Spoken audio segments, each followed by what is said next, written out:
Quel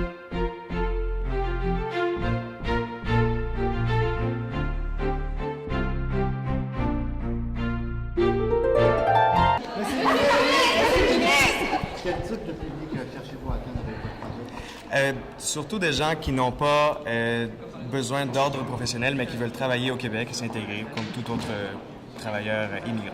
Justement, Monsieur le ministre, les autres professionnels sont les grands orphelins de votre projet. Pourquoi les avoir écartés la question? Parce que ça demanderait un autre projet de loi, puis on a juste 32 articles. Alors, il fallait vraiment s'attaquer à une problématique. Je pense que le taux de chômage des immigrants aujourd'hui et les failles du système actuel demandent à ce que l'on renouvelle et qu'on refasse un nouveau projet pour les immigrants qui vont venir dans les prochaines années. Est-ce que c'est pas justement une faille dans votre projet?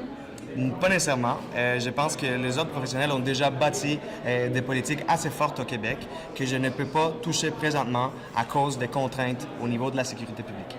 Monsieur le ministre, comment considérer les bénéfices des concentrations d'immigrants comme les programmes d'enseignement des langues d'origine, tout en favorisant l'étalement des immigrants au Québec? Alors, comme je l'ai dit au début, je pense que c'est à la communauté d'accueil d'imposer ce type de mesures. Je pense que oui, effectivement, si la Commission désire d'ajuster, d'amener un programme de francisation établi par la communauté d'accueil dans la région, je pense que c'est souhaitable. Mais c'est juste à la Commission d'y décider.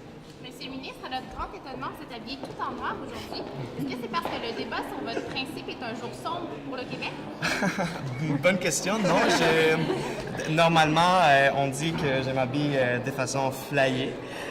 Aujourd'hui, je suis un peu sobre, étant donné le sujet puis tous les côtés solennels. Accordez-vous une valeur péjorative à la concentration des immigrants à Montréal, dite la ghettoisation? J'accorde une valeur péjorative, oui, à la ghettoisation, au fait qu'il y a une grande concentration de Montréal, mais aussi au problème actuel. Ce qui veut dire que on ne pallie pas. On n'est pas capable de résoudre ce problème-là, tandis que les régions ont besoin d'immigrants. C'est l'étape suivante. Oui, c'est ça, c'est l'étape suivante. Vous l'avez bien dit. Merci, monsieur le ministre.